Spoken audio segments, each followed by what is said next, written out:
Okay, I want to make a video on accessing new ways of learning things and the different ways that you can kind of start to pick up information on wavelengths and frequencies that are different from what you have been. And what I mean by this is that there are many different levels of reality that are overlaid on top of each other, and they all have different information in their fields. And you can actually tune your awareness to any one of these fields of consciousness and then start to gain the information that is available in that sphere or that kind of like realm of consciousness. So in that, what you do is to start to gain information from a bunch of different other kind of sources, in a way. Like, you're listening to the same thing, but you're kind of like hearing it in many different ways at one time, instead of living in a single paradigm. So the first thing that you need to do is to question everything. So you literally bring everything that you hear or see into question, and you start to make connections. So when you start making connections with the things that you are hearing and seeing and listening to and understanding, then you start to make connections to not just the thoughts that come along with the other person's mindset, but you make connections with the things that you have experienced and the things that are in your mind as well. And so you basically start to see the reflections of your mind coming through the other person. Through that is almost like a portal into the other person.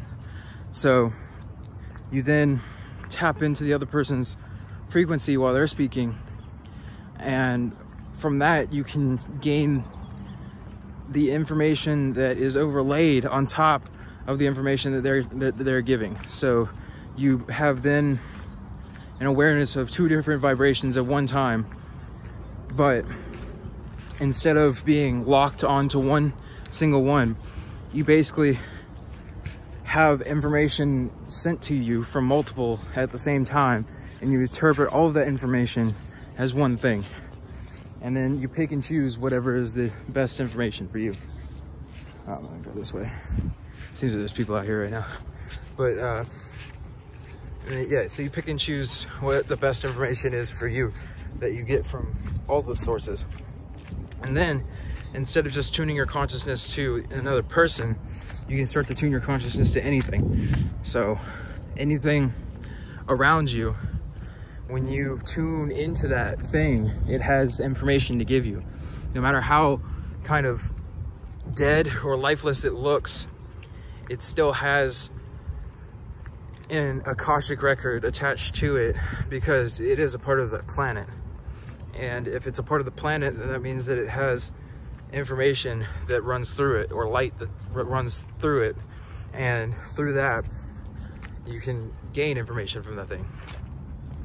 But these are all kind of different avenues. And then, so when you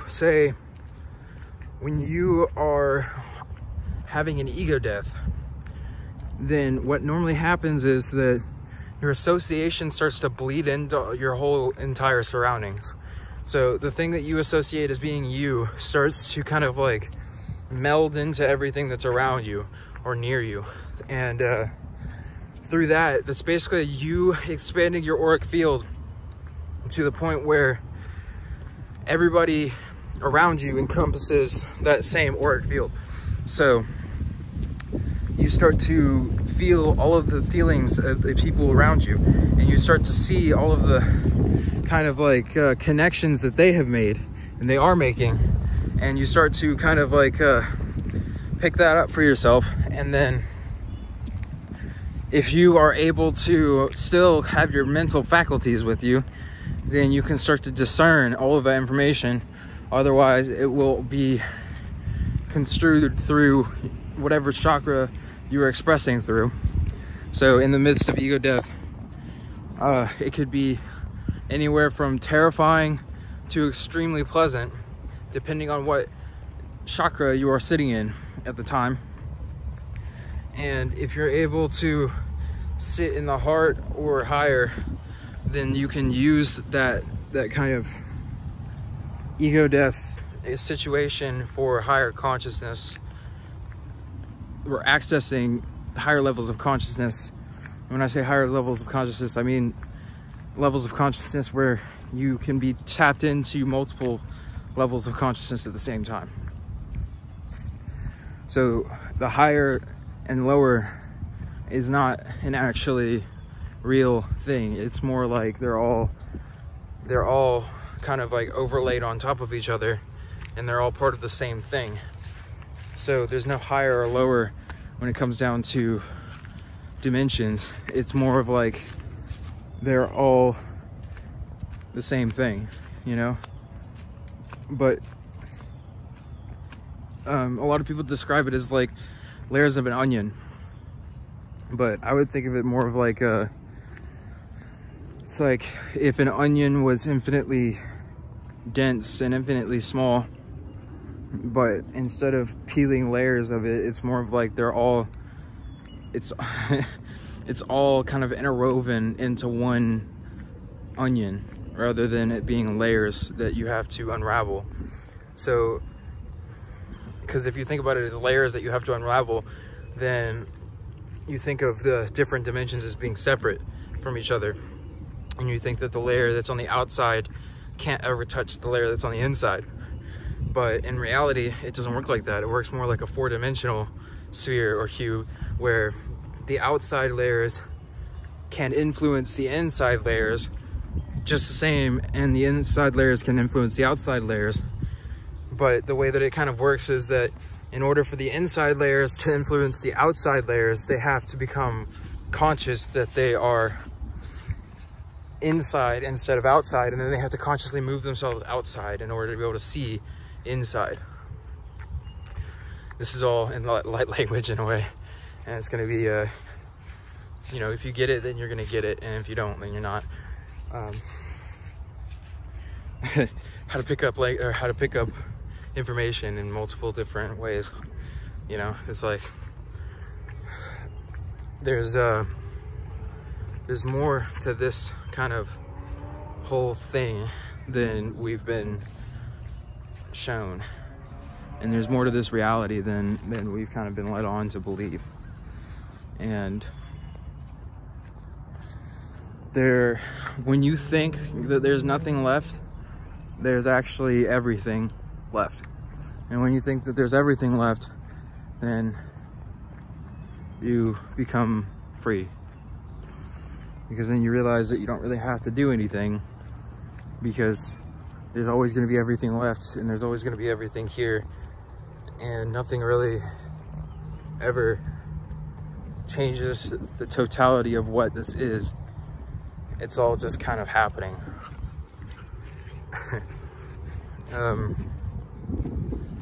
Yeah, this is kind of an interesting way of putting this, because it's almost like if you tap into my head, then you see that I am kind of like speaking.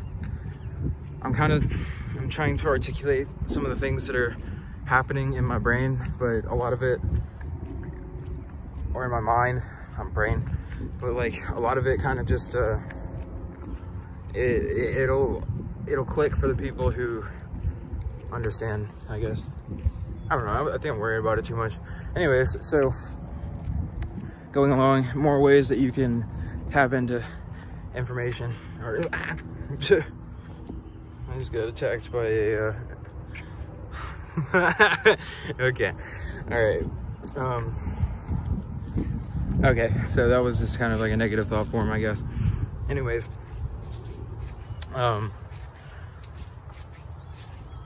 so there are just so many different ways that you can pull information from different kind of things. I think the next thing that I'm gonna go into is more of like how to discern the information, because I think that's a little bit more important than figuring out how to pick it up. I mean, actually that's not true, because if you don't know how to pick it up, then you can't really discern it anyways. So I guess they're both equally important. But the whole thing that I'm trying to get to here is that there are so many infinite ways that you can pick up information, and that you can discern the information, and that you can see one thing in a million different ways. So don't ever think that because you see things as being bad or sad or anything like that, that means that that's the way that they are, because they're not. There's infinitely different ways that you can see everything.